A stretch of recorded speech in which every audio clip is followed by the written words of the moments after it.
피부 시술을 이것저것 받아봐도 트러블은 해결이 안 되고 홍조도 안 잡히고 속건조에 잔주름은 왜 이렇게 늘어나는지 이런 고민을 하시는 분들 중에서 줄기세포 시술을 고려하는 분들이 계십니다. 줄기세포 시술 광고들이 점점 늘고 있죠. 몇 년은 젊어진다, 혼자만 알고 싶은 시술, 막 이런 문구들이 사람들이 눈을 현혹합니다. 과연 진짜 그 정도 효과가 있을까요? 정말 줄기세포만 맞으면 마법처럼 젊어질 수 있을까요? 저는 국내에 몇 없는 줄기세포와 재생의학을 전문으로 다루는 의사입니다. 그런 의사로서 솔직히 말씀을 드려보도록 하겠습니다. 줄기세포 시술로 효과를 보게 만드는 게 그렇게 간단하진 않습니다. 하지만 제대로 알고 환자에게 맞는 시술을 한다면 그때는 이야기가 달라집니다. 오늘 영상에서 줄기세포 피부 시술에 대한 오해와 진실에 대해서 말씀을 드리고자 합니다. 이 영상 하나로 끝내셔도 될 정도입니다. 집중을 해주시면 됩니다. 줄기세포 동안 시술에 대해 설명을 들으시기 전에 줄기세포와 재생의학과 관련된 용어 정리를 해놓은 영상이 있습니다. 먼저 보시고 이 영상을 보시면 훨씬 더 도움이 되실 거라 생각합니다. 먼저 줄기세포 동안 시술이 무엇인지부터 확실히 짚고 넘어갈 필요가 있죠. 줄기세포를 이용한 동안 시술은 기존의 보톡스, 필러, 실리프팅 이런 시술과는 완전히 다른 원리로 작동을 합니다. 보톡스는 표정 근육을 일시적으로 마비를 시켜서 주름을 펴고, 필러는 꺼진 볼륨을 채워주고, 실리프팅은 피부를 물리적으로 끌어올리죠. 하지만 줄기세포 시술은 단지 겉모습을 고치는 것 뿐만 아니라 피부 자체의 생명력을 회복시키는데 목적이 있습니다. 조금 뜬구름 잡는 소리 같은데 좀 더 자세히 설명을 드리겠습니다. 예를 들어 지방줄기세포 동안시술의 경우 피부 진피층에는 지방줄기세포 성분을 주사해서 세포의 활성과 재생을 유도하고, 그 아래 깊은 층에다가는 미세지방을 이식해서 볼륨과 지지구조를 회복시킵니다. 비유를 하자면 기존 시술이 무너진 집의 외형만 보수하는 작업이라면 줄기세포 시술은 기초부터 다시 튼튼하게 지어 올리는 공사에 가깝습니다. 구체적으로는 이런 방식들이 있습니다. 혈액줄기세포라고 알려진 PRP는 여러분이 혈액에서 혈소판을 농축해서 거기서 나오는 성장인자를 활용합니다. 골수줄기세포로 알려진 비맥은 골수에서 추출한 농축물을 마찬가지로 사용을 하죠. 많은 분들이 무릎 관절염 같은 정형외과 영역에서만 골수줄기세포가 사용되는 줄 아시는데 이러한 비맥은 피부의 만성염증과 홍조에 탁월한 효과를 가져다 줍니다. 그리고 지방줄기세포는 지방에서 분리한 줄기세포와 면역조절세포를 이용을 하고, 이때 지방을 흡입할 때 같이 추출한 미세지방 이식을 함으로써 지방 속의 줄기세포와 볼륨을 함께 활용을 하는 방식입니다. 조금 어려운 용어들이 나오죠. 중요한 건 이 시술들이 단순히 피부를 채우는 미용 시술이 아니라는 점입니다. 줄기세포 동안 시술은 콜라겐과 엘라스틴 같은 탄력 성분의 생성을 자극하고 순환을 촉진시켜서 피부의 산소와 영양 공급을 촉진시키고 만성염증 반응을 완화시켜 피부가 스스로 회복할 수 있는 환경을 만들어줍니다. 결과적으로 단순히 겉만 매끄럽게 만드는 게 아니라 피부 구조 자체를 근본적으로 되살리는 치료라고 할 수 있습니다. 왜 이런 원리를 아는 게 중요할까요? 그건 바로 여러분이 시술 후에 어떤 변화를 기대를 해야 되는지,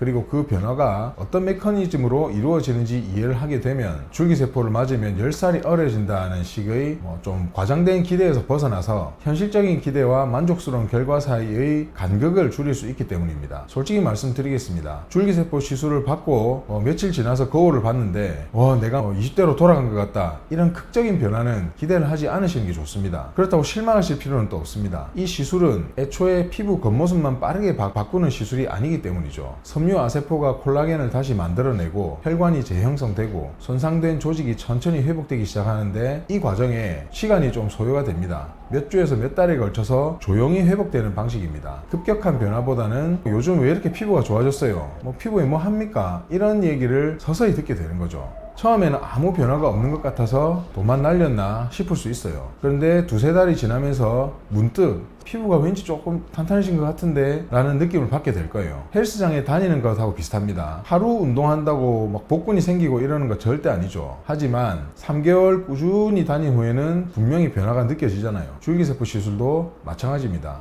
시술과 관련된 과장 광고에 속아서 즉각적인 효과를 바라고 수백만 원을 지불했다가 실망하는 대신에 이것은 장기적인 투자다라는 마음가짐으로 시술을 받으시면 만족도가 훨씬 높아질 겁니다. 자연스러운 젊음을 원하는 분들에게는 오히려 이게 장점이 될 수 있어요. 그래도 이런 생각이 들 수 있죠. 서서히 개선되는 건 좋은데 줄기세포 같은 퀄리티도 높으면서도 자연스러우면서도 그래도 좀 더 확실한 효과를 보고 싶다, 이런 생각이 드시는 분들도 있을 겁니다. 그러면 지방줄기세포 미세지방이식에 대해서 알아볼 필요가 있습니다. 미세지방이식은 줄기세포 시술 중에서도 특별한 위치를 차지합니다. 이건 지방줄기세포에서만 적용이 가능한 방법인데 피부 재생과 볼륨 개선을 동시에 기대를 할 수 있습니다. 어떻게 그게 가능한지 알아보겠습니다. 여러분의 지방 속에는 줄기세포와 재생물질이 풍부하게 들어있다는 것 알고 계십니까? 미세지방이식 시술은 정제해서 미세입자로 가공을 한 뒤에 진피층에는 지방줄기세포를 주사하고 피하지방층에는 미세지방을 이식을 합니다. 이 두 가지를 함께 사용하는 이유는 단순합니다. 단지 피부결을 좋아지게 하는 것을 넘어서 재생과 볼륨 회복을 동시에 이루기 위해서입니다. 그럼 다른 줄기세포 시술과 뭐가 다를까요? PRP라든지 골수줄기세포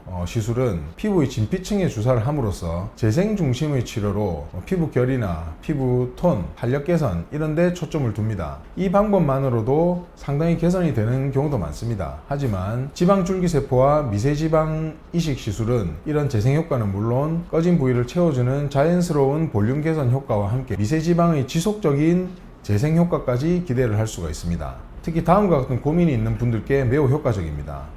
기존의 스킨부스터나 일반 줄기세포로 효과를 별로 못 보신 분들, 그리고 이마라든지 팔자 부위의 볼륨 효과를 동시에 기대를 하시는 경우, 즉 단순히 피부결만 개선을 원하신다면 PRP나 비맥도 좋은 선택일 수 있지만 노화로 꺼지고 주름이 생긴 부위를 동시에 회복하고 싶으시다면 지방줄기세포와 미세지방 이식이 훨씬 더 근본적인 접근이 될 수 있습니다. 이건 단순히 동안처럼 보이는 외모를 만드는 것이 아니라 피부와 얼굴 구조 자체를 되살리는 과정입니다. 결국 중요한 건 자신의 피부 상태와 노화 양상에 맞는 시술을 정확히 선택하는 것입니다. 모든 사람이 줄기세포 시술이 필요한 건 아닙니다. 어떤 분에게는 PRP나 비맥이 더 적합할 수 있고 어떤 분에게는 필러나 레이저 시술이 더 빠른 효과를 줄 수 있죠. 하지만 줄기세포 기반의 치료는 단순한 미용 목적이 아니라 피부가 얇아졌거나 탄력을 잃었거나 반복된 시술로 피부가 지쳐 있을 때 보다 근본적인 회복을 도울 수 있는 옵션입니다. 중요한 건 이런 판단을 경험이 많은 의료진과 함께 신중하게 내려야 한다는 점입니다. 줄기세포 치료는 시술자의 이해도와 경험에 따라서 결과가 크게 달라질 수 있기 때문입니다. 국내에는 아직 줄기세포와 재생의학을 기반으로 하는 시술을 정확하게 이해하고 충분한 경험을 가진 의료진이 그렇게 많지는 않습니다. 조금 더 설명을 드리겠습니다. 같은 줄기세포 시술이어도 구체적으로 어떤 경우인지에 따라 시술 전략이 달라집니다. 예를 들어 처음에는 비교적 간편한 PRP로 시작을 해서 효과가 부족하면 단계적으로 골수라든지 지방시술로 넘어가는 전략이 효과적일 수 있다는 거죠. 모든 사람이 처음부터 가장 비싼 미세지방 이식이 필요한 건 아니에요. 어쩌면 여러분은 PRP만으로도 충분한 효과를 볼 수도 있고 또 어떤 분들은 처음부터 좀 더 강력한 지방줄기세포가 필요할 수도 있습니다. 자신의 피부 상태와 원하는 개선 정도에 따라서 맞춤형으로 시술 전략을 짤 수 있는 의료진을 찾아야 합니다. 그리고 피부 시술을 받는 연령대별로도 기대할 수 있는 효과가 다르다는 걸 아셔야 됩니다. 30대에 시작하면 어떨까요? 이 시기에는 콜라겐 생성이 서서히 감소하기 시작하지만 피부의 재생 능력은 아직 상당히 좋은 편입니다. 그래서 줄기세포 시술을 시작하면 예방적 효과가 뛰어납니다. 아직 깊은 주름이나 심각한 탄력 저하가 없기 때문에 가벼운 PRP 정도로도 꽤 만족스러운 결과를 얻을 수 있습니다. 마치 작은 균열이 생긴 벽을 초기에 보수하는 것과 같죠. 40대는 어떨까요? 이 시기에는 피부 노화가 본격화되기 시작합니다. 콜라겐과 엘라스틴 같은 탄력 성분의 감소가 눈에 띄게 나타나고 표정주름이 점점 깊어지죠. 이때는 PRP만으로는 부족할 수가 있습니다. 지방줄기세포나 골수줄기세포 같은 좀 더 강력한 줄기세포 시술이 필요할 수도 있고 특히 볼 꺼짐이 시작된다면 미세지방 이식도 고려를 해볼만 합니다. 무너진 부분이 좀 더 많아졌으니 더 강력한 보수공사가 필요한 거죠. 50대 이상이라면 이 시기에는 피부 구조의 전반적인 약화가 진행이 됩니다. 표피와 진피 모두 얇아지고 지방층도 감소하고 피부의 회복 능력도 현저히 떨어집니다. 이때는 단일 시술보다는 PRP와 SVF의 병합, PRP와 비맥의 병합, 미세지방과 같은 복합적인 접근이 효과적일 수 있습니다. 그리고 무엇보다 점진적인 개선을 목표로 해야 합니다. 20대 피부로 돌아가는 건 현실적으로 어렵지만 확실히 더 건강하고 탄력 있는 피부로 변화시킬 수는 있습니다. 자신의 나이에 맞는 현실적인 기대치를 설정하고 시술 포인트를 다르게 해야 된다는 거죠. 30대라면 예방적인 관점에서, 40대라면 적극적인 개선의 관점에서, 50대 이상이라면 복합적인 접근의 관점에서 줄기세포 시술을 고려해 볼 수 있을 겁니다. 과연 이 시술이 나에게 맞는 선택일까? 이 질문에 대한 답은 정보가 아닌 진단에서 시작됩니다. 자, 다시 정리를 해보겠습니다. 줄기세포 동안 시술의 오해와 진실에 대해 알아봤습니다. 줄기세포 시술은 즉각적인 변화를 가져오는 게 아니라 피부 스스로가 회복하도록 도와주는 시술이라고 말씀을 드렸습니다. 당장 극적인 효과를 기대하기보다는 1년 후에 더 늙어 있을 내 얼굴을 미리 방어하는 투자라고 생각하면 좋을 것 같습니다. 줄기세포 시술을 받지 않은 자신과 받은 자신의 1년 뒤는 확실히 다를 수 있다는 겁니다. 다음에는 더 좋은 정보로 찾아뵙도록 하겠습니다. 시청해주셔서 감사합니다.